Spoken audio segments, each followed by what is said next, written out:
Second lecture आज solutions chapter का। Last time हमने कुछ कन्वर्जन रिएक्शंस को पढ़ा था, सॉरी कन्वर्जन रिएक्शंस को नहीं, कन्वर्जन टर्म्स को पढ़ा था कि किस तरह से हम मोलैरिटी को मोलैरिटी में कन्वर्ट कर सकते हैं और मोलैरिटी को मोलैरिटी में या मोल फ्रैक्शन को मोलैरिटी में कन्वर्ट कर सकते हैं। मतलब जितने भी कंसंट्रेशन यूनिट्स थे सबको आपस में हमने कन्वर्ट किया था, ठीक है।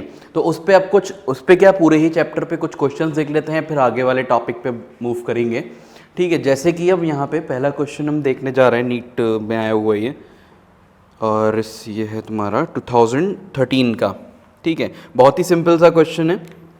क्वेश्चन ये है 6.02 into 10 to the power 20 molecules of urea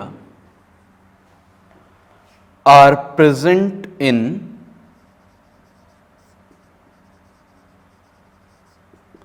100 ml of its solution. 100 ml of its solution. The concentration of solution is.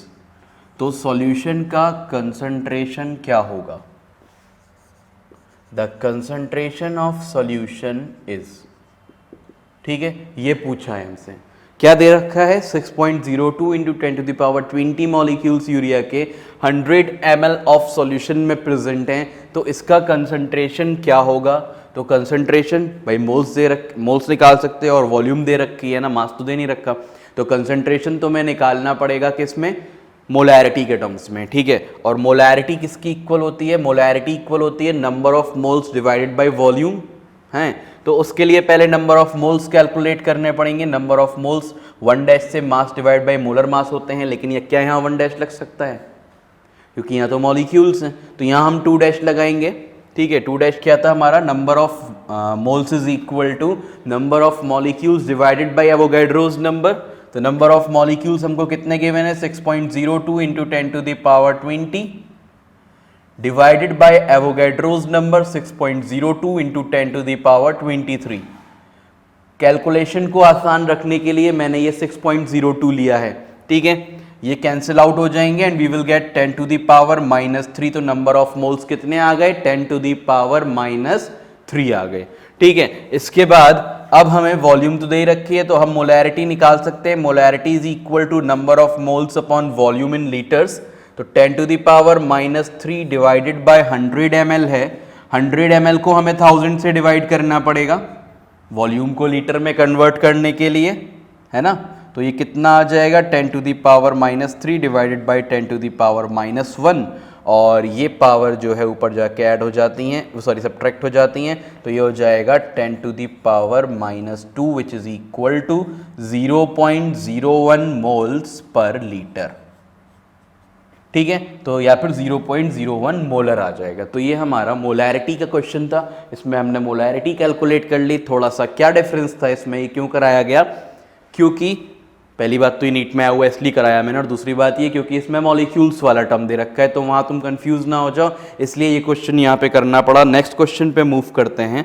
देखो नेक्स्ट क्वेश्चन बहुत इंपॉर्टेंट है, काफ़ी बार ये आ चुका है, अभी हाल फिलहाल ही 2017 में रिपीट हुआ था। अच्छा, इस क्वेश्चन क्या है? Which of the following is dependent on temperature. Question है which of the following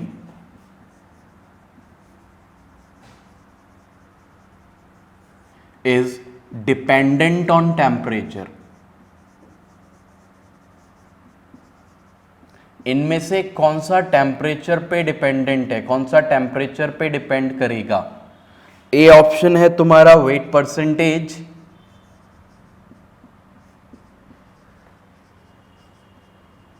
B option है मोलैलिटी,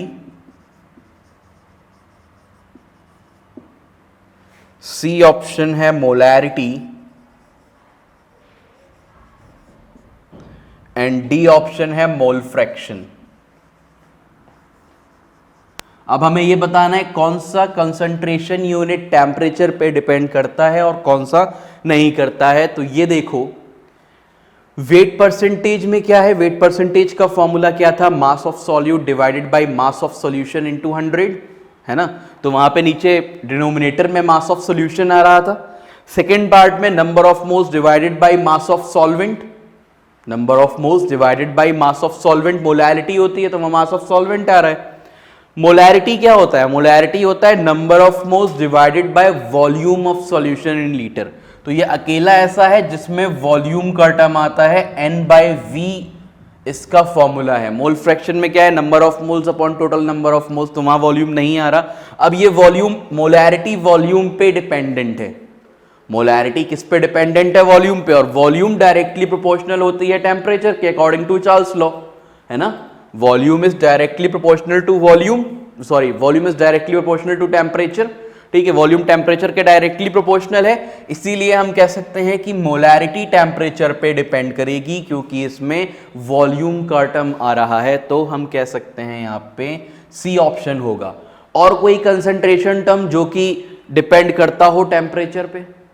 नॉर्मैलिटी, नॉर्मैलिटी में वॉल्यूम का टर्म आता है, जैसे मोलैरिटी में आता है वैसे ही नॉर्मैलिटी में भी आता है। Number of gram equivalent present in 1 litre of solution, या NEQ/V बताया था तुम लोगों को मैंने नॉर्मैलिटी के लिए, ठीक है। तो ये N/V हो गया। और ऐसे ही अगर हम नॉर्मैलिटी को देखें, और दूसरा आंसर क्या हो सकता था अगर यहाँ ऑप्शंस में होता, तो वो नॉर्मैलिटी हो सकता था, because it is number of gram equivalent divided by volume, क्योंकि इसमें भी वॉल्यूम आता है। तो मोलैरिटी तो आंसर सही है, another answer can be normality.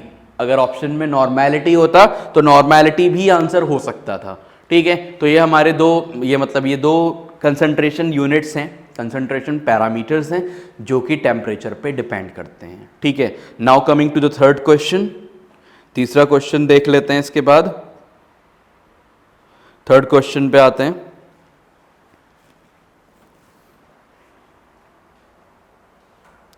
Third question conversion पे है, जो हम अभी कंसंट्रेशन यूनिट को कन्वर्ट कर रहे थे उस पे है, ठीक है। क्या कह रहे हैं यहां पे? क्वेश्चन लिखो पहले तो।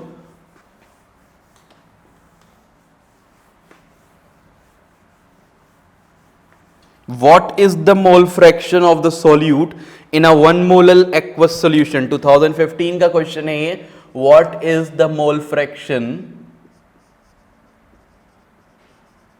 What is the mole fraction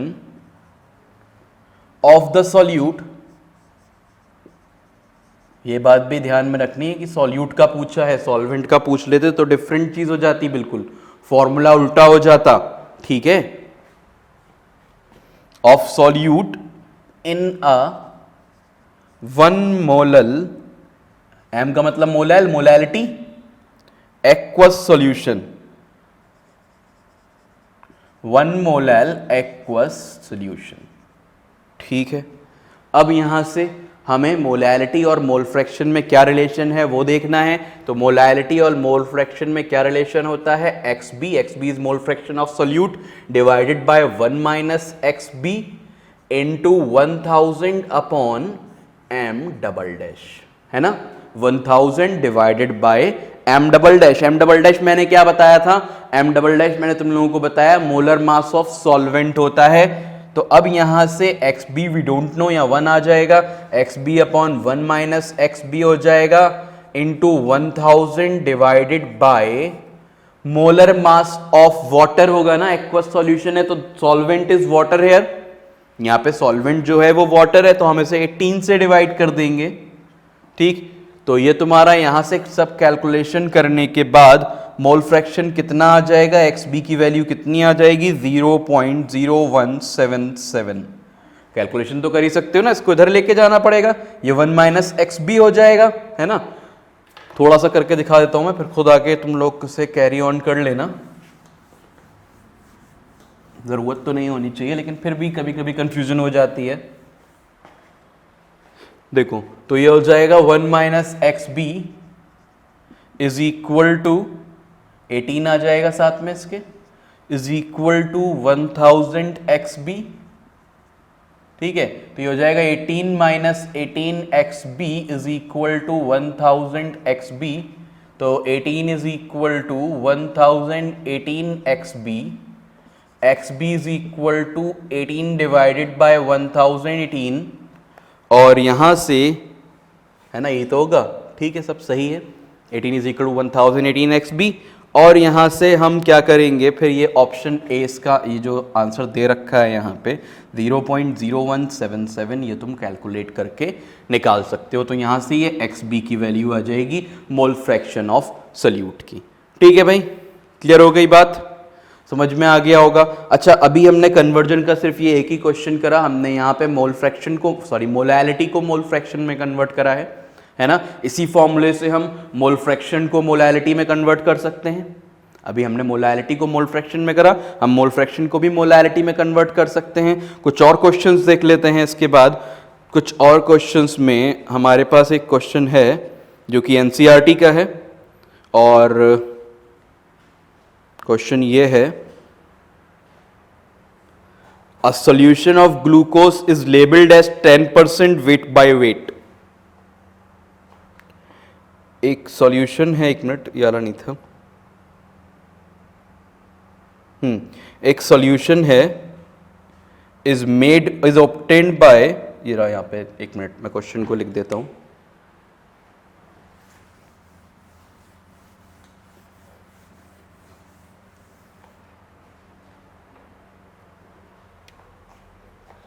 हाँ, ये वाला ले लेते हैं, 2.5 है। A solution of glucose in water, a solution of glucose in water is 10% weight by wait. तो मास परसेंटेज दे रखी है उसकी 10%। पूछा है what would be the molality and mole fraction of each component of the solution. What would be the molality and mole fraction of solution। ठीक है, तो molality और मोल फ्रैक्शन पूछा है इसका, और तुम्हें 10 वेट बाय वेट % दे रखा है। पहले तो इसे खुद ट्राई करके देखो, फिर हम करते हैं। ठीक है, तो मास परसेंटेज को अगर हमें कन्वर्ट करना है मोलैलिटी में, तो उसके लिए मैंने तुम्हें कन्वर्जन बताया था। क्या कन्वर्जन बताया था कि m is equal to 10/m dash into 10/m dash into 100 into mass percent upon mass percent minus 100। ठीक है, तो ये फॉर्मूला मैंने बताया था कि 10/m dash 100 into mass percent upon mass percent minus 100।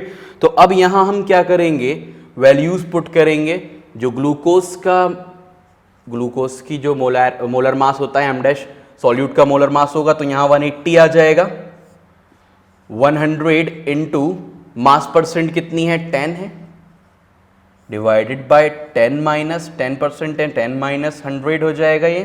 ठीक है, यहां से जब तुम इसे कैलकुलेट करोगे 1000/18 इंटू 90 हो जाएगा, और ये तुम्हें आंसर क्या दे देगा, हमारा आंसर आ जाएगा यहां से मोलैलिटी का जो भी होगा, इसको कैलकुलेट कर लेते हैं। कितना, 1000 डिवाइडेड बाय 18 इंटू 90 आ जाएगा। ठीक है, तो इसको कैलकुलेट करके तुम लोग निकाल सकते हो, तो वो कैलकुलेट कर लेना, कोई प्रॉब्लम नहीं है उसमें। है कितना, ये कितना हो जाएगा, कर ही लेते हैं। 100 डिवाइडेड बाय 162 आ जाएगा आई थिंक। तो 100 डिवाइडेड बाय 162 देख लेते हैं कितना होगा। 100 डिवाइडेड बाय 162, तो ये आ रहा है 0.617 आ रहा है। तो ये 0.617 मोलैलिटी हो जाएगी इसकी। इस मोलैलिटी को तुम फिर मोल फ्रैक्शन में कन्वर्ट कर सकते हो, जैसे कि अभी हमने करा है ना। तो मोल फ्रैक्शन में कन्वर्ट कर सकते हैं इसको अभी वाले फॉर्मूले से। तो वो क्या था formula, m is equal to XB upon 1 minus XB into कितना होता है 1000/m डबल डैश। तो यहां से तुम लोग क्या कर सकते हो, वैल्यू पुट करके मोल फ्रैक्शन कैलकुलेट कर सकते हो, तो तुम्हारा मोल फ्रैक्शन आ जाएगा इससे। ठीक है, ये बात क्लियर हो गई होगी। ठीक है, आगे बढ़ते हैं, फिर एक और क्वेश्चन देख लेते हैं इसके बाद। तो ये मोलैलिटी, अभी देखो यहां पे हमें डेंसिटी की जरूरत नहीं पड़ी है, तो अगर हमें कन्वर्ट करना है मास परसेंटेज को मोलैलिटी में, तो हम बिना डेंसिटी के भी मोलैलिटी में कन्वर्ट कर सकते हैं, और उसको फिर मोल फ्रैक्शन में भी कन्वर्ट कर सकते हैं। ठीक है, तो मास परसेंटेज अकेली अगर दी हुई है बिना किसी डेंसिटी के, तो we can convert it into molality and mole fraction. ठीक, यहां से बात क्लियर हो गई होगी। फिर हम आगे आते हैं, इसके बाद ये मोलैरिटी हो गया और मोल फ्रैक्शन में हम कन्वर्ट कर ही लेंगे। देन नेक्स्ट क्वेश्चन इज, ये क्वेश्चन है an antifreeze solution. Question note करो, an antifreeze solution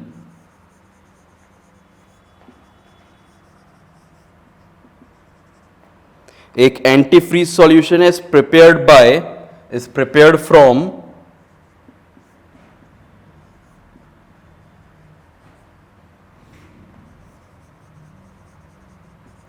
222.6 gram of ethylene glycol.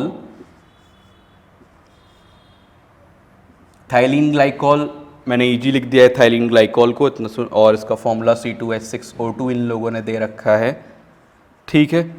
And 200 gram of water, और 200 ग्राम वाटर में उसको उन्होंने रखा है 200 ग्राम वाटर, ठीक है। नाउ दे आर आस्किंग, क्या पूछ रहे हैं?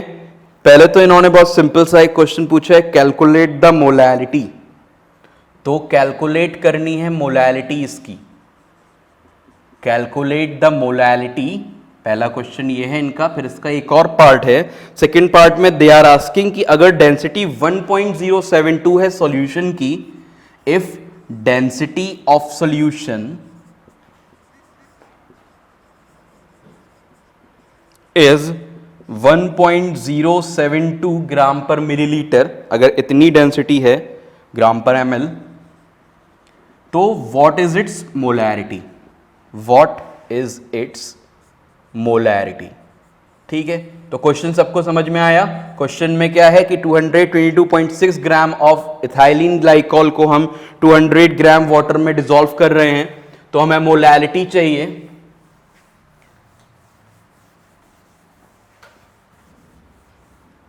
ठीक है, तो देख लेते हैं कितनी आ रही है मोलैलिटी। मोलैलिटी का फॉर्मूला क्या होता है? Small w into 1000 divided by m dash into capital W, ठीक है, यही बताया था ना। स्मॉल w क्या होता है? मास ऑफ सॉल्यूट है, कैपिटल W क्या है? मास ऑफ सॉल्वेंट है, ठीक है। अब हम इसे यहाँ पे वैल्यूज पुट कर लेते हैं। 222.6 आया था इंटू 1000 आया था upon m dash, molar mass glucose नहीं, इथाइलिन ग्लाइकॉल है वो, तो इथाइलिन ग्लाइकॉल का 30 और ये 62 हो जाएगा। अगर कैलकुलेट करोगे इथाइलिन ग्लाइकॉल का मोलर मास तो 62 हो जाएगा। और वेट ऑफ सॉल्वेंट कितना दे रखा है? 200 ग्राम्स। यहाँ वाटर सॉल्वेंट है ना, 200 ग्राम्स, तो ये कितना आ जाएगा? ये सब कैलकुलेट करने के बाद आंसर आ रहा था इसका 17.95 मोल पर केजी। तो 17.95 मोल पर केजी आंसर आ रहा है इसका। ये आ गई मोलैलिटी। अब मोलैलिटी को हमें कन्वर्ट करना है किसमें? मोलैलिटी को कन्वर्ट करना है मोलैरिटी में, ठीक है। तो मोलैलिटी टू मोलैरिटी क्या फॉर्मूला था? हाँ भाई, मोलैलिटी टू मोलैरिटी भी रिलेशन बताया था मैंने। तो मोलैलिटी टू मोलैरिटी क्या रिलेशन था? m is equal to 1000 dm। d क्या है यहां पे? d डेंसिटी है, m मोलैलिटी है, upon m dash into, sorry यहां पे प्लस था आई थिंक, प्लस 100, ठीक है। हाँ, m डैश प्लस 1000 हो जाता है ये। तो मोलैरिटी का और इसका रिलेशन क्या है? 1000 dm upon m dash plus 1000। अब यहां पे d डेंसिटी है, रो भी लिख सकते हैं, कहीं कहीं रो लिखा देखोगे। m डैश मोलर मास है और स्मॉल m जो है वो मोलैरिटी है, ठीक है। तो अब हम इसमें वैल्यूज पुट कर देंगे मोलैरिटी और डेंसिटी की। डेंसिटी गिवन है हमको, और क्या चीज? मोलर मास पता लगी जाएगा, और तो कुछ इसमें ऐसा है नहीं, है ना। तो molarity is equal to 1000 into, ये कितना है? 1.072 इंटू मोलैरिटी कितनी है? मोलैरिटी आई 17.95 डिवाइडेड बाय 1000, पहले भी लिख सकते, उसमें कोई बात नहीं है। मोलैरिटी कितनी है? 17.95, फिर से लिखेंगे इसको, into molar mass of solute. Molar mass of solute कितना था? 62। तो ये मोलर मास ऑफ सॉल्यूट हो जाएगा 62 प्लस 1000, ठीक है। तो ये जब तुम पूरा कैलकुलेट करके निकालोगे, यू विल गेट, कितना आ जाएगा आंसर? 9.1 मोल्स पर लीटर,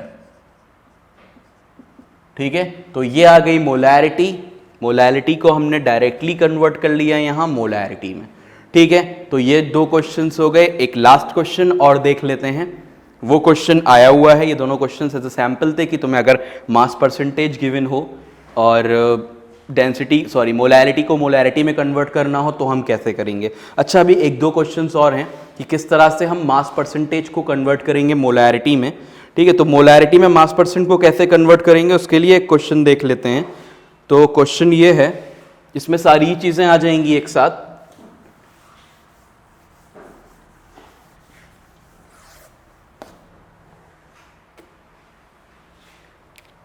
क्या है क्वेश्चन? कैलकुलेट,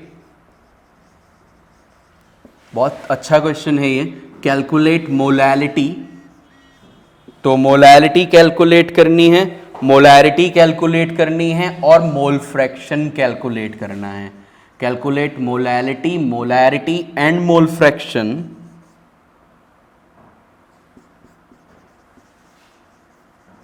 तीन चीजें इसमें कैलकुलेट करवा रहे हैं, molarity, molarity and mole fraction of के आई की, दैट इज पोटेशियम आयोडाइड की, if the density of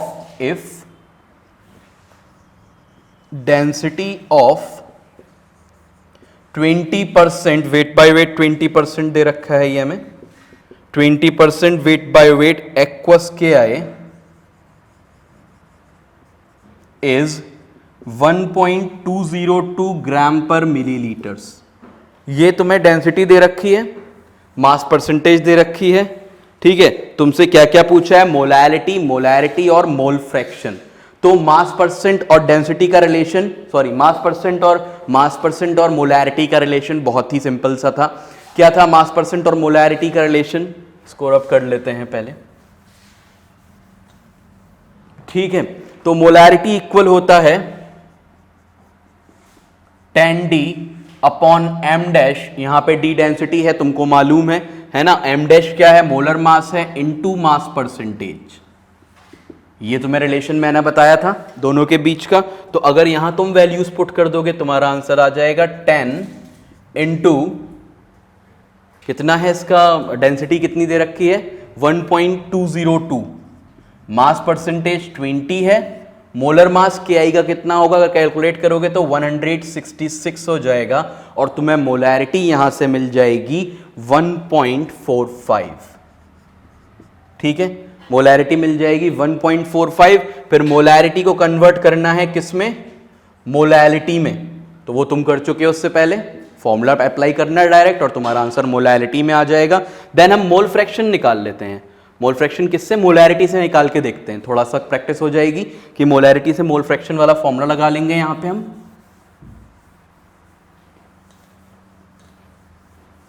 molarity calculate कर लोगे ना, बिल्कुल वो जो अभी थोड़ी देर पहले लगा था वही फॉर्मूला लगेगा। ठीक है, तो इसमें भी क्या होता है, ये m इक्वल होता है XB D इंटू 1000। यहां पे XB क्या है? मोल फ्रैक्शन है सॉल्यूट का, D डेंसिटी है, और into 1000 upon m dash XB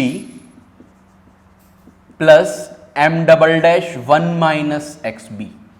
ठीक है, m double dash 1 minus XB। m dash तुमको मालूम है मोलर मास होता है, m किसका मोलर मास होता है? सॉल्यूट का। m डबल डैश सॉल्वेंट का होता है ना। तो मोल फ्रैक्शन हमें कैलकुलेट करना है। मोलैरिटी कितनी दे रखी है? 1.45, डेंसिटी 1.202 थी, into 1000 divided by m dash 166 आया है, into XB plus m double dash कितना है? 18 है, 1 माइनस XB है ना। ये सारी वैल्यूज हमने इसके अंदर पुट कर दी। ये कितना आ जाएगा? ऊपर आ गया 1202 XB हो जाएगा, नीचे ये 18 अंदर जाके मल्टीप्लाई होगा, फिर जब माइनस करोगे तो you will get 148 XB plus 18 is equal to 1.45। इसे इधर ले आओगे, 1.45 148 XB plus 18 is equal to 1202 XB। तो यहां से ये तुम्हारी XB की वैल्यू निकल आएगी जब तुम इसको अंदर मल्टीप्लाई करोगे, और थोड़ा सा और इतना कैलकुलेशन तो कर लोगे ना। तो यहां से तुम्हारा मोल फ्रैक्शन कितना निकल के आएगा? 0.0263। ठीक है, तो मोलैरिटी को हम मोल फ्रैक्शन में कन्वर्ट कर सकते हैं इस फॉर्मूले से। ठीक है। लेकिन अगर मास परसेंटेज दिए तो डायरेक्ट निकालना ज़्यादा आसान है, आसान सा फॉर्मूला था, ठीक है। सॉरी, मोलैरिटी में कन्वर्ट करके भी निकाल सकते हो, मोलैरिटी में कन्वर्ट करो, फिर उसको कन्वर्ट कर लो किस में, मोल फ्रैक्शन में, वो मेरे ख्याल से ज़्यादा आसान रहेगा। लेकिन इसमें भी कोई प्रॉब्लम नहीं है, अगर मोलैरिटी गिवन हो तो तुम कर सकते हो, है ना। लेकिन अगर मास परसेंटेज गिवन होगी, क्योंकि डेंसिटी तो वहाँ होगी नहीं, तो मोलैरिटी नहीं निकाल सकते, तो क्या करोगे, मोलैलिटी निकाल लो, मोलैलिटी को फिर मोल फ्रैक्शन में कन्वर्ट कर दो, ठीक है। क्या करना है, अगर तुम्हें मास परसेंटेज गिवन है, एग्जाम में क्वेश्चन आ सकता है कि ये मास परसेंटेज है, find out the mole fraction, ठीक है। या तो उसे डायरेक्ट करो मोलैरिटी में कन्वर्ट, फिर मोल फ्रैक्शन निकालो, वरना बहुत आसान तरीका है, जैसे मास परसेंटेज 20% दी हुई है, कर लेते हैं ऐसा क्वेश्चन एक, ठीक है। ये भी क्वेश्चन करके देख लेते हैं मास परसेंटेज वाला, कि अगर मास परसेंटेज सिर्फ गिवन हो तो मोल फ्रैक्शन कैसे कैलकुलेट करेंगे। Calculate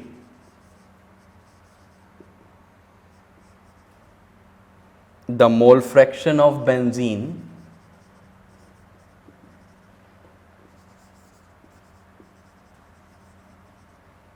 calculate the mole fraction of benzene in solution containing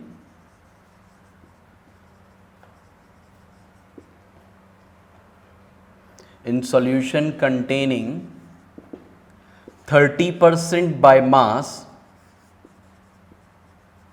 in carbon tetrachloride, in carbon tetrachloride,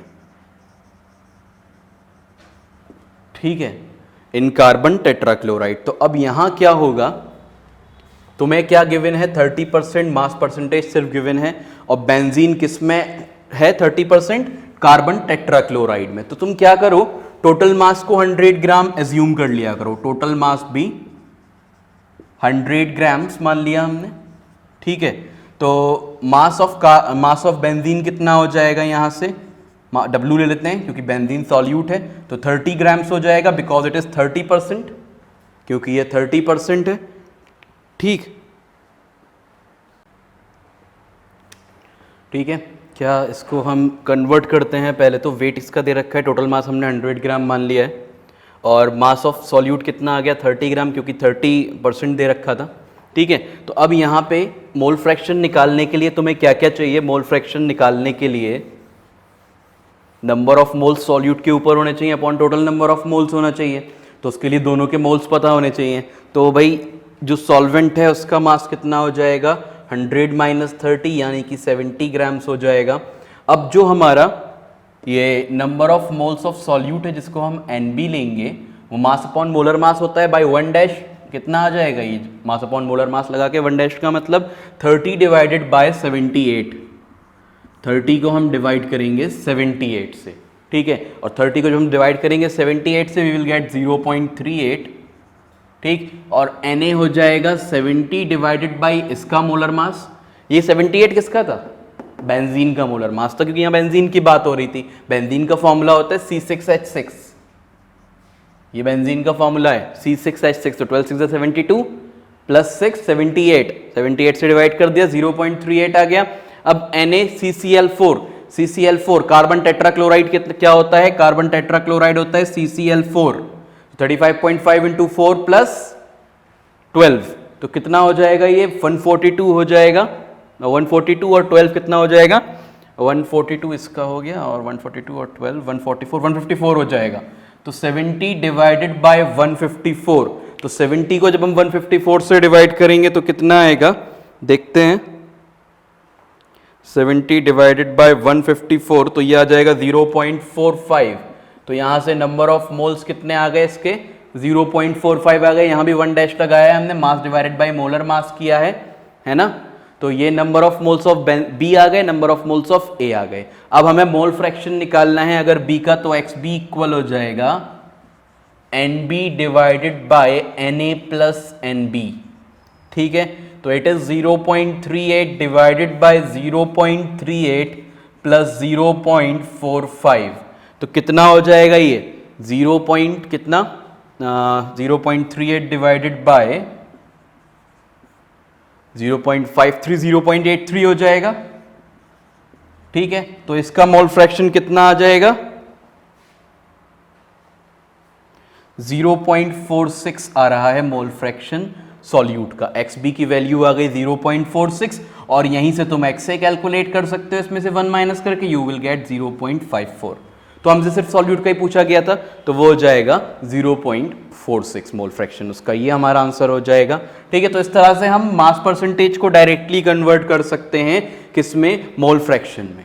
ठीक है, लंबा बिल्कुल भी नहीं है, अगर तुम थोड़ा सा जल्दी जल्दी इसको करोगे, 30 को डिवाइड करोगे मोलर मास से और फिर दोनों का मोल्स निकाल लोगे तो ये तुम इस तरह से कर सकते हो। वरना वो तरीका भी है कि तुम इसको मास परसेंटेज को मोलैलिटी में कन्वर्ट करो, देन उसको तुम मोल फ्रैक्शन में कन्वर्ट कर दो। जो वे तुम्हें आसान लगे, जो लगे कि जल्दी हो जाएगा एग्जाम में, उससे तुम करना। वैसे मेरे ख्याल से इससे ज़्यादा जल्दी हो जाएगा, है ना। तो mass percentage to mole fraction पे क्वेश्चन था ये बात भी नोट कर लो, it is of mass percent to mole fraction. ठीक है, अब एक और क्वेश्चन है इसके बाद, वो क्वेश्चन आया हुआ क्वेश्चन है, देख लेते हैं उसको क्या कह रहे हैं उस क्वेश्चन को। ये क्वेश्चन है अ सॉल्यूशन ऑफ ग्लूकोज, एक सॉल्यूशन है ग्लूकोज का। तो ये नोट कर लिया होगा, mass percent to mole fraction के लिए था ये पूरा मेथड जैसे भी था। ठीक, अच्छा अब आगे आते हैं। अ सॉल्यूशन ऑफ, ये 2012 का क्वेश्चन है, a solution of glucose which contains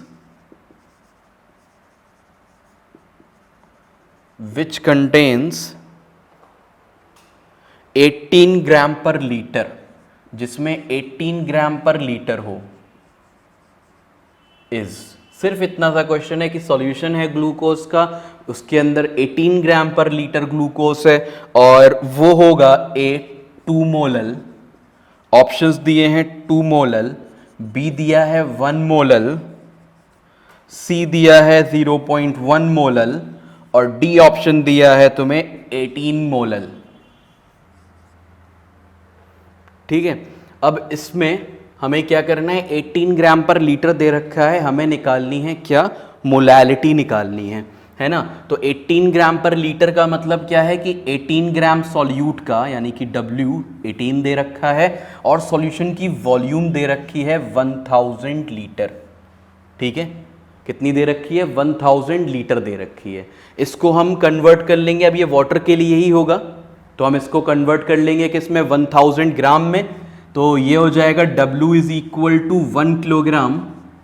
ठीक है, W कितना हो जाएगा, 1 किलोग्राम हो जाएगा और यहां से नंबर ऑफ मोल्स कैलकुलेट कर लेंगे। नंबर ऑफ मोल्स कितने आ जाएंगे, 18 डिवाइडेड बाय 180 कितना आ जाएगा, ये 0.1 नंबर ऑफ मोल्स आ गए। इन नंबर ऑफ मोल्स को, भाई फॉर्मूला मोलैलिटी का क्या होता है, मोलैलिटी इक्वल होती है number of moles upon mass of solvent in kg। तो ये हो जाएगा 0.1 डिवाइडेड बाय 1 किलोग्राम, ये आ गया 0.1। अच्छा, एक और बात, ग्लूकोज का ज़्यादातर एक्वस सॉल्यूशन ही बनता है, तो तुम लोग यहाँ कह सकते हो कि ये हमने 1000 लीटर को 1 किलोग्राम क्यों लिख लिया, क्योंकि वाटर की जो डेंसिटी होती है वो 1 ग्राम पर मिलीलीटर्स होती है ना। 1 ग्राम पर मिलीलीटर से हमने इसको कन्वर्ट करा मास उसमें। ठीक है, 1000 ml होगा, सॉरी ये पर लीटर दे रखा है, तो इसको हम कन्वर्ट करेंगे ग्राम में, तो ये हो जाएगा 1000 ग्राम, क्योंकि 1 ग्राम पर मिलीलीटर जो है वो है डेंसिटी किसकी, मतलब वाटर की। ठीक है, डेंसिटी इज इक्वल, डेंसिटी होता है mass upon volume, W upon V। Density 1 है तो W पता नहीं और ये वॉल्यूम दे रखी है 1000, तो वेट कितना आ जाएगा, 1000 आ जाएगा, ये 1000 आ गया। ठीक है, 1000 किलोग्राम आ गया और यहाँ 1000 किलोग्राम को हम 1 किलोग्राम ले सकते हैं, तो हमने वेट की जगह 1 पुट करके मोलैलिटी निकाल ली, आंसर हमारा आ गया 0.1। ठीक है, तो ये कुछ क्वेश्चंस थे। इसके बाद आगे आते हैं, फिर हमारे 1-2 टॉपिक्स और हैं, उनको कवर कर लेते हैं। जैसे अगर कोई एसिडिक सॉल्यूशन है तुम्हारे पास और उसे तुम कन्वर्ट करना चाह रहे हो, उसे डाइल्यूट करना चाह रहे हो। ठीक है, एसिडिक सॉल्यूशन को तुम डाइल्यूट करना चाह रहे हो, तो अगर हम डाइल्यूशन ऑफ एसिड्स की बात करें तो मोलैरिटी पे क्या डिफरेंस आता है ये देख लेते हैं। ठीक है, effect on molarity of dilution. तो नेक्स्ट हम क्या करेंगे, effect of dilution on molarity, effect of dilution on molarity.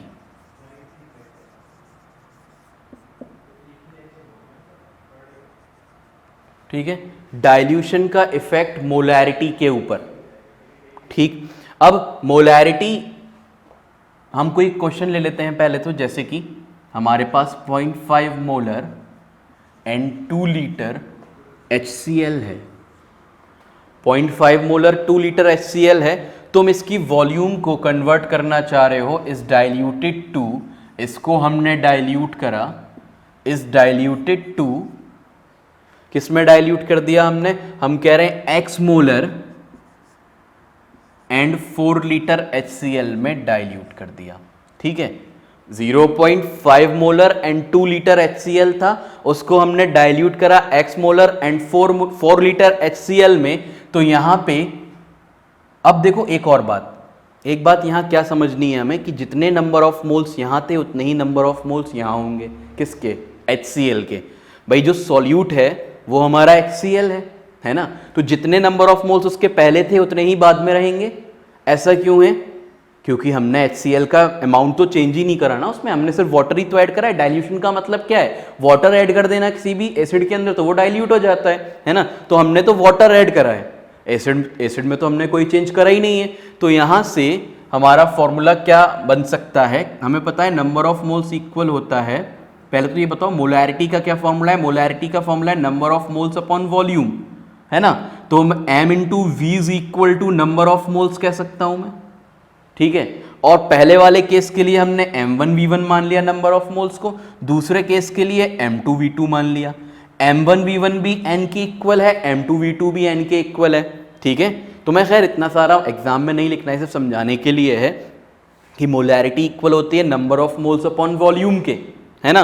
तो m1v1 n के इक्वल हो गया नंबर ऑफ मोल्स के, नंबर ऑफ मोल्स चेंज नहीं हो रहे हैं, तो m2v2 भी नंबर ऑफ मोल्स के इक्वल हो जाएगा। तो हम यहां से कह सकते हैं m1v1 is equal to m2v2। ठीक है, ये कह सकते हैं। अब m1 कितना है? m1 0.5 है, v1 कितना है? 2 है, m2 हमें कैलकुलेट करना है, x है इंटू 4। ठीक है, तो ये कितना आ जाएगी यहां से, x कितना आ जाएगा या m2 कितनी आ जाएगी, m2 की वैल्यू आ जाएगी तुम्हारी, यहाँ m2 लिखा रहने देते हैं, x की क्या जरूरत है, m2 इंटू 4। ठीक है, तो m2 is equal to 0.25 molar. तो जब हम किसी भी एसिड को या बेस को डाइल्यूट करते हैं तो ये फॉर्मूला अप्लाई कर सकते हैं, m1v1 is equal to m2v2। ठीक है, तो ये फॉर्मूला हम अप्लाई कर सकते हैं जब हम किसी भी एसिड को डाइल्यूट करते हैं तो। ठीक, अब ये तो डाइल्यूशन की बात हो गई, effect of dilution on molarity कर लोगे इसको। ऐसे ही अगर कोई बेस लिख दूंगा मैं या चेंज करके, एक और क्वेश्चन ले लेते हैं ऐसे ही। अगर यहाँ पे कोई बेस होगा तो उसके लिए भी सेम होगा, कोई सॉल्ट होगा तो उसके लिए भी सेम होगा, सबके लिए सेम रहेगा ये, है ना। अगर सॉल्ट को तुम वाटर ऐड करके डाइल्यूट कर रहे हो और तुम उसके अमाउंट को चेंज नहीं कर रहे हो, सॉल्ट के अमाउंट को, तो तुम ये फॉर्मूला वहां पे भी अप्लाई कर सकते हो, m1v1 is equal to m2v2। ठीक है, अब इसके बाद आगे आते हैं। मैं एक और क्वेश्चन ले रहा था कि अगर तुम्हारे पास 1.5 मोलर एंड 3 लीटर्स NaOH है, दैट इज सोडियम हाइड्रोक्साइड, और उसको तुमने डाइल्यूट करा is diluted to x molar and 6 litres. ठीक है, x मोलर एंड 6 लीटर्स में डाइल्यूट कर दिया तो तुम फॉर्मूला लगाओगे direct, m1v1 is equal to m2v2, ये x की वैल्यू निकालने के लिए, तो 1.5 into 3 is equal to m2x है इंटू 6। ठीक है, तो ये आ जाएगा तुम्हारा x is equal to 0.75 molar. ठीक है, तो नई मोलैरिटी क्या आ गई, 0.75 मोलर। ठीक, अब क्या है, इसके बाद क्या है कि अगर हम चेंज करते हैं किसी भी एसिड या बेस को, हम अब कंसंट्रेट करते हैं, उसमें हम एक दूसरा सॉल्यूशन लाके ऐड करते हैं, जैसे कि बेस है। ठीक है, हम चाह रहे हैं कि ये ज्यादा कंसंट्रेटेड हो जाए, और हम कैसे ज्यादा कंसंट्रेटेड कर सकते हैं कि उसमें हम और बेस मिला दें। और ज़्यादा कंसंट्रेशन वाला बेस मिला दें तो उस बेस का कंसंट्रेशन बढ़ जाएगा। जैसे फॉर एग्जाम्पल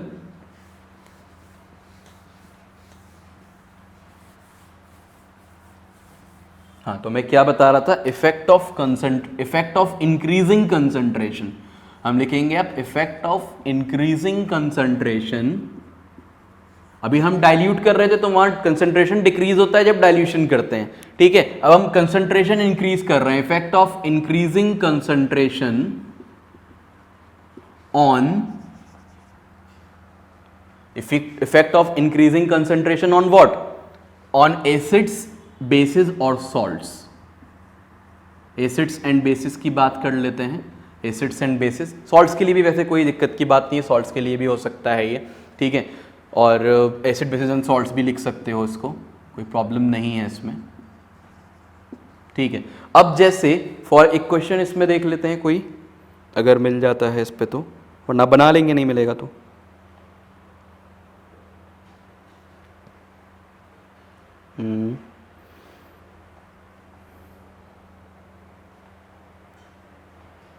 है नहीं, अपना ही बनाना पड़ेगा लग रहा है, एक मिनट है, ठीक है। तो क्वेश्चन ये है 3 litre of 1.5 molar NaOH,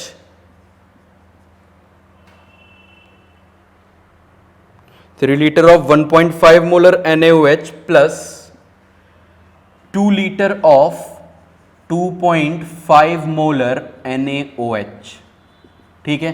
concentration बढ़ाने के लिए क्या करना पड़ेगा कि ज्यादा मोलैरिटी का सॉल्यूशन लेना पड़ेगा। तो पहले हमारे पास 3 लीटर था 1.5 मोलर NaOH का, अब 2 लीटर है 2.5 मोलर NaOH का, ठीक है। तो इसका जो मोलैरिटी और उसका सम है वॉल्यूम का, वो है मोलैरिटी वॉल्यूम का प्रोडक्ट है, M1V1 कह सकते हैं उसको, दूसरे वाले को M2V2 कह सकते हैं। तो ये दोनों के मोल्स आ गए भाई, मोलैरिटी और वॉल्यूम को मल्टीप्लाई करके मोल्स आ जाते हैं, क्योंकि मोलैरिटी का फॉर्मूला होता है number of moles upon volume, ठीक है। मतलब ये फॉर्मूला है ना M is equal to N upon V, तो ये उधर जाएगा तो N इक्वल हो जाएगा MV के, तो M1V1 प्लस M2V2, और नया जो आएगा उसकी मोलैरिटी हम M मान लेते हैं और वॉल्यूम तो दोनों की बिल्कुल ऐड हो ही जाएगी, है ना। तो ये फॉर्मूला अप्लाई कर सकते हो तुम मोलैरिटी निकालने के लिए, या फिर डायरेक्टली इस फॉर्मूले को ये भी बता सकते हो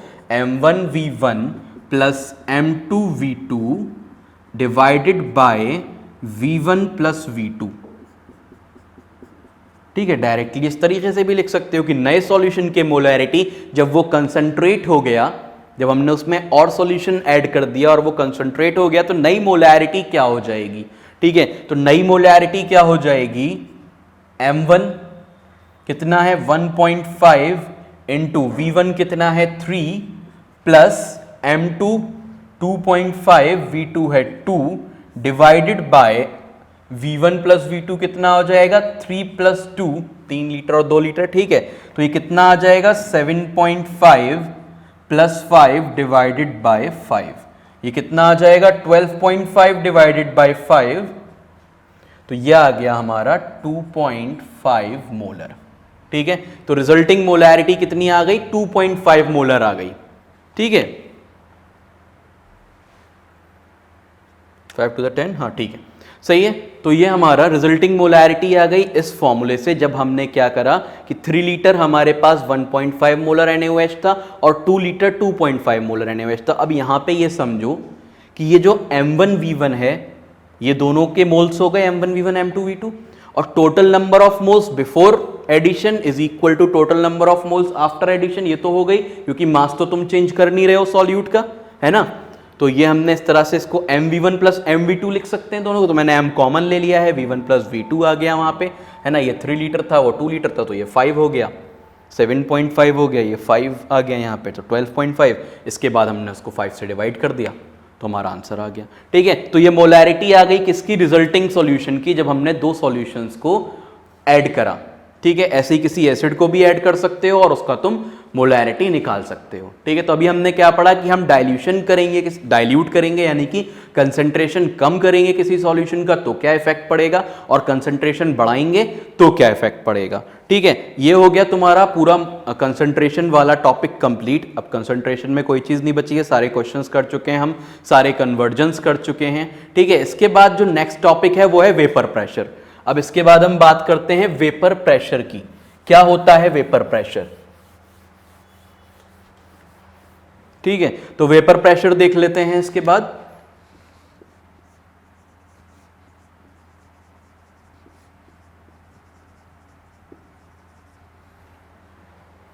वेपर प्रेशर बहुत इंपॉर्टेंट टॉपिक है आगे के लिए, क्योंकि ये फिर कॉलिगेटिव प्रॉपर्टीज में भी यूज होता है ना। तो देखो वेपर प्रेशर क्या होता है कि तुम किसी भी लिक्विड को फॉर एग्जांपल बॉयल कर रहे हो, या कोई भी लिक्विड बॉयल हो रहा है तो वो वेपर्स में कन्वर्ट होगा। वेपर्स में कन्वर्ट होगा तो जो वेपर्स हैं वो प्रेशर एक्सर्ट करेंगे बचे हुए लिक्विड के ऊपर, है ना। तो जो भी प्रेशर कोई वेपर एक्सर्ट करता है बचे हुए लिक्विड के ऊपर, या फिर जो भी कंटेनर की वॉल्स है उनके ऊपर, वो वेपर प्रेशर कहलाता है। एक्चुअली हम क्या कह सकते हैं कि वेपर का प्रेशर वेपर प्रेशर कहलाता है। ठीक है, वो किसी भी चीज के वेपर्स हो सकते हैं, वाटर के वेपर्स हो सकते हैं, इथेनॉल के वेपर्स हो सकते हैं, किसी भी गैस के वेपर्स हो सकते हैं। उनका जो प्रेशर होगा, वो जो प्रेशर क्रिएट कर रहे होंगे, that is known as vapour pressure. ठीक है, अब यहां पे हमें एक लॉ पता है। क्या लॉ है वो हम पढ़ेंगे आगे, वो है Raoult's law.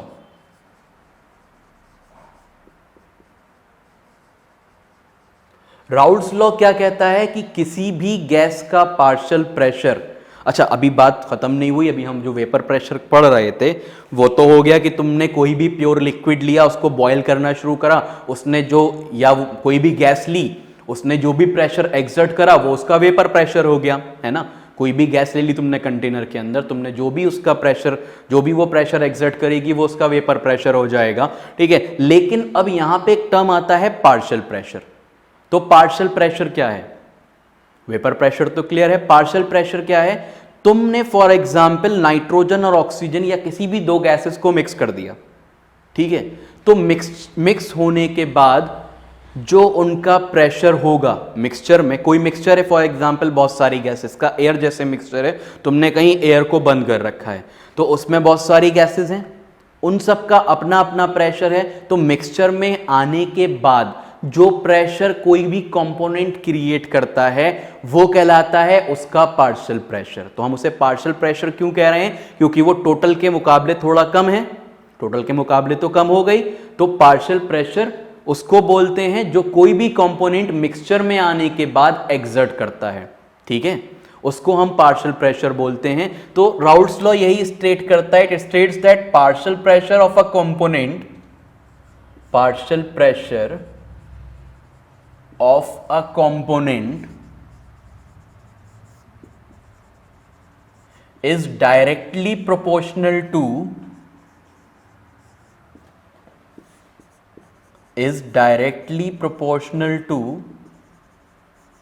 its mole fraction। तो ये राउल्ट्स लॉ है। राउल्ट्स लॉ क्या कहता है कि जो पार्शियल प्रेशर है किसी भी कंपोनेंट का वो डायरेक्टली प्रोपोर्शनल होता है उसके मोल फ्रैक्शन के। फॉर एग्जाम्पल मैंने पीबी ले लिया, बी हम ज्यादातर सॉल्यूट के लिए यूज कर रहे हैं, ये बात नहीं भूलना। तो पीबी ले लिया, PB is directly proportional to X B हो जाएगा, है ना। क्या हो जाएगा? PB is directly proportional to X B. तो यहां से हम क्या कह सकते हैं? पीबी इज इक्वल टू, एक कांस्टेंट लगती है हमेशा जब हम प्रोपोर्शनलिटी का साइन हटाते हैं तो वहां एक कांस्टेंट लगाते हैं। यहां पे क्या कांस्टेंट लगती है? वो होती है PB not into X B. अब इस पीबी और पीबी नॉट में बच्चों को बहुत कंफ्यूजन है कि पीबी क्या है और पीबी नॉट क्या है। तो ये जो पीबी है ये पार्शियल प्रेशर है मिक्सचर में आने के बाद, ठीक है, partial pressure of a component in mixture, partial pressure of B यहां पे हो जाएगा, partial pressure of B in mixture. जब वो मिक्सचर में आ गया उसके बाद जो उसने प्रेशर क्रिएट करा वो, और ये पीबी नॉट क्या है? पीबी नॉट है partial pressure of a component in pure form.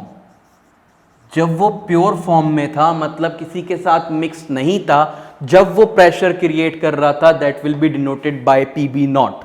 ठीक है, एक जगह पीबी लिखा देखोगे या P1 लिखा देखोगे या P2, कुछ भी हो सकता है। तो P1 P2 लिखा हुआ है बिना नॉट के, ऊपर कोई जीरो नहीं लगा हुआ डिग्री की तरह, तो वो क्या हो जाएगा, वो हो जाएगा partial pressure of B mixture में आने के बाद, या partial pressure of 2 in mixture, या partial pressure of 1 in mixture. लेकिन अगर नॉट लगा हुआ है तो इसका मतलब है कि वो उसकी प्योरेस्ट फॉर्म में क्या पार्शियल प्रेशर है ये बताता है। तो ये हमारा फॉर्मूला हो गया राउल्ट्स लॉ से कि PB is equal to PB not X B. इसके बाद एक Dalton's law of partial pressure भी पढ़ना जरूरी है। Dalton's law of partial pressure क्या है वो देख लेते हैं।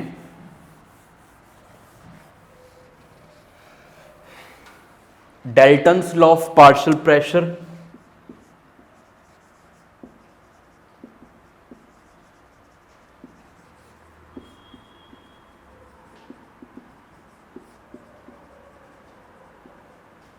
Dalton's law of partial pressure ये कहता है कि किसी भी सॉल्यूशन में अगर बहुत सारे कंपोनेंट्स हैं, जैसे एयर है, एयर में ऑक्सीजन है, नाइट्रोजन है, आर्गन है, बहुत सारी गैसेस हैं, तो एयर का टोटल प्रेशर जो होगा वो इक्वल होगा partial sum of partial pressures of these components. यानी कि एयर का प्रेशर इक्वल होगा partial pressure of oxygen plus partial pressure of nitrogen plus partial pressure of argon. अगर ये तीन चीजें हम मान लेते हैं कि एयर में प्रेजेंट है, कौन कौन, नाइट्रोजन, ऑक्सीजन और आर्गन, तो नाइट्रोजन, ऑक्सीजन और आर्गन का अगर हम पार्शियल प्रेशर ऐड कर देंगे तो वो हमें टोटल प्रेशर दे देगा। तो we can say total pressure of a mixture is equal to the sum of partial pressure of its components. ठीक है, तो यही कहता है राउल्ट्स लॉ कि total pressure of a mixture, total pressure of a mixture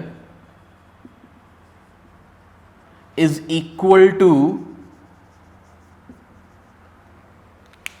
sum of partial pressures of components, sum of partial pressures of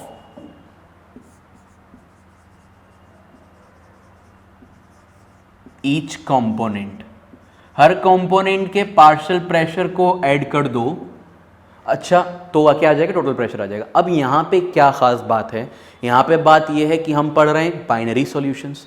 binary solutions में there are two components, one is solute and another is the solvent.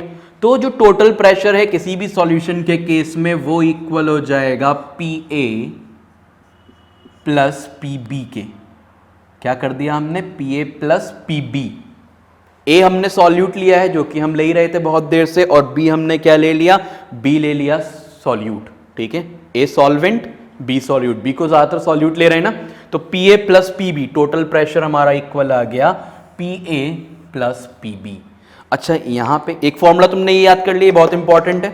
दूसरा formula इसकी, ये तो बहुत ही simple है कि सबका सम होगा, ठीक है, उसमें कोई प्रॉब्लम नहीं है। आगे आता, अच्छा क्वेश्चन ऐसे दे सकते हैं, वो कहेंगे कि एक मिक्सचर है भाई, उसमें 3-4 गैसेज हैं, नाइट्रोजन, ऑक्सीजन और आर्गन है फॉर एग्जाम्पल, ये 3 गैसेज कह दी, और तुमसे कहा कि उसमें नाइट्रोजन का प्रेशर इतना है और आर्गन इतना पार्शियल प्रेशर एक्सर्ट कर रही है, तो what is the partial pressure of nitrogen, जबकि टोटल प्रेशर इतना है ना। मतलब टोटल प्रेशर दे देंगे तुमको, 2 गैसेस का दे देंगे और एक का निकालना होगा, तो कोई दिक्कत की बात नहीं है। तुम क्या करोगे, फॉर्मूला लगाओगे, PT is equal to, question दे दिया फॉर एग्जाम्पल ये, PT is equal to P1 plus P2 plus P3, है ना। तुमसे कहा गया कि जो टोटल प्रेशर दे रखा है वो है 700 मिलीमीटर ऑफ मर्करी, ठीक है, और ए का तुम्हें पार्शियल प्रेशर दे दिया 200 दे दिया फॉर एग्जाम्पल 1 का, कोई भी गैस हो सकती है, इसका 300 दे दिया, और P3 फाइंड करवा सकते हैं, है ना। तो सिंपल है, इसमें से इन दोनों को ऐड करो, इसमें से माइनस कर दो, P3 आ जाएगा। यही बताना चाह रहा था मैं, 500 माइनस होगा इसमें से, तो ये आ जाएगा हमारा 200 मिलीमीटर ऑफ मर्करी, ठीक है। तो ऐसे क्वेश्चन आ सकता है कि find the partial pressure of third component, अगर PT पता है, P1 और P2 पता है, 2 का दे रखा है और 1 का पूछा है और टोटल प्रेशर दे रखा है, तो तुम निकाल सकते हो। अगर कहीं ऐसा क्वेश्चन आएगा तो कर दोगे उसको, है ना। आगे आते हैं, इसके बाद ये Dalton's law of partial pressure पे एक छोटा सा क्वेश्चन हो गया। अभी क्या है कि Dalton's law of partial pressure और दोनों का कॉम्बिनेट, दोनों को कंबाइन करके हम एक फॉर्मूला निकालते हैं। देखते हैं क्या फॉर्मूला है वो।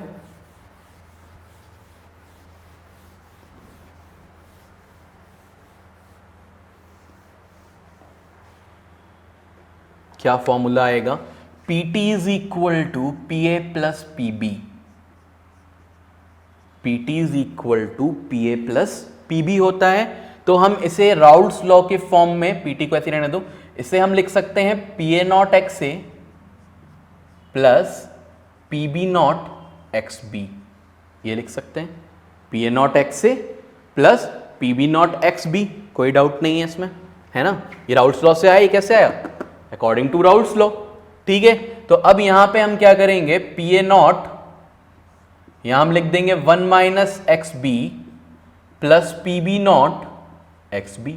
ऐसा क्यों करा? ताकि एक ही मोल फ्रैक्शन में रहे ये। तो PT is equal to PA not minus PA not XB plus PB not XB। ठीक है, तो ये हो जाएगा PA नॉट, और इन दोनों में से अगर हम XB को कॉमन ले लें तो हमें क्या मिल जाएगा? PB not minus PA not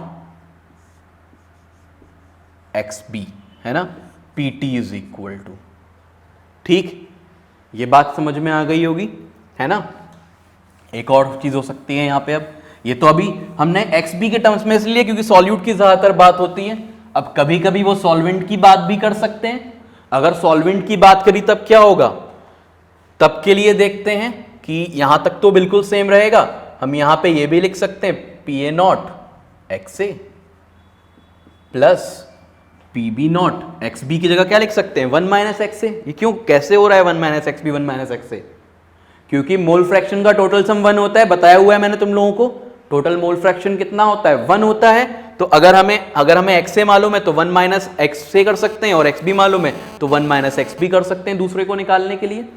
तो XA 1 माइनस XB के इक्वल हो सकता है, और XB 1 माइनस XA के इक्वल हो सकता है। तो यहां से कितना आ जाएगा? PT is equal to PA not XA, और ये फिर मल्टीप्लाई हो जाएगा PB not minus PB not XA।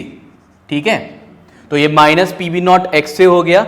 अब यहां पे हम क्या कर सकते हैं कि PA नॉट XA ले सकते हैं, जैसे कि यहां लिया था, और PA not XA minus PB not XA plus PB not. तो ये कितना हो जाएगा? यहां से हम क्या करेंगे? XA कॉमन ले लेंगे, तो ये आ जाएगा PA not minus PB not XA plus PB not. तो ये P टोटल हमारा इस तरह से भी इसके इक्वल भी हो सकता है अगर हम XA के लिए निकाल रहे हैं। तो अगर हमें सॉल्वेंट का मोल फ्रैक्शन पता है तो ठीक है।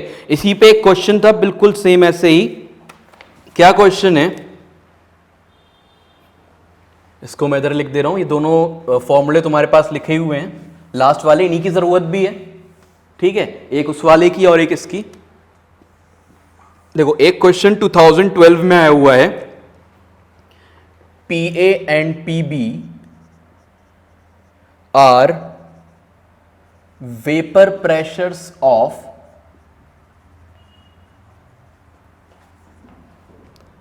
pure liquid components, pure liquid components, pure liquid components A and B respectively, A and B respectively। ठीक है, A और B के हैं ये प्योर कंपोनेंट के, of an ideal binary solution लिखा हुआ है।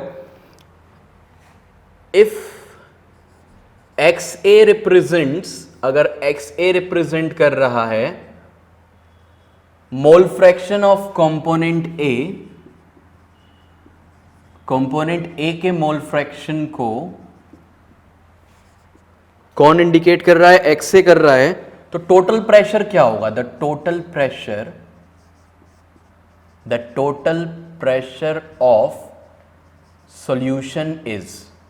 तो सॉल्यूशन का टोटल प्रेशर पूछा है। तुम्हारे ऑप्शंस क्या क्या हैं? ए ऑप्शन है PB is equal to, total pressure है, मतलब आंसर ही डायरेक्ट दे रखा है, एक्स से P A minus P B,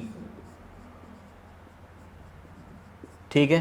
B option है पी ए प्लस एक्स से P B minus P A, ठीक है। सी ऑप्शन है तुम्हारा पी ए प्लस एक्स से P A minus P B, और डी ऑप्शन है P B plus X A P B minus P A, ठीक है। ये तीन तुम्हारे पास चार ऑप्शंस हैं सॉरी तुम्हारे पास, और तुमसे टोटल प्रेशर पूछा है इसमें से कौन सा होगा।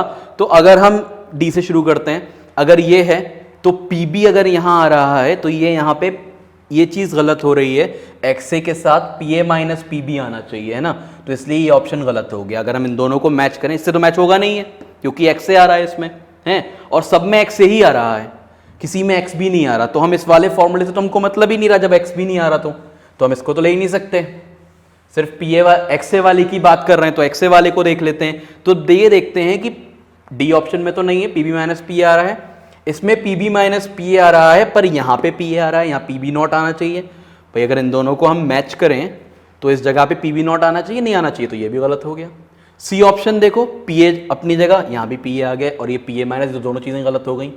इस वाले को अगर तुम देखोगे ऑप्शन ए को तो ये बिल्कुल ठीक है, कैसे, पी बी नॉट की जगह पी बी भी आ रहा है, क्योंकि अब देखो वहां पी बी नॉट क्यों नहीं लगाया इन्होंने, वो यहां पे ये नहीं है कि वो मतलब कि पार्शियल प्रेशर ऑफ कंपोनेंट की बात कर रहे हैं, उन्होंने ऊपर लिख दिया है कि वो प्योर सॉलिड लिक्विड की ही बात कर रहे हैं, है ना, ये लिखा हुआ है प्योर लिक्विड, ठीक, प्योर लिक्विड लिखा हुआ है।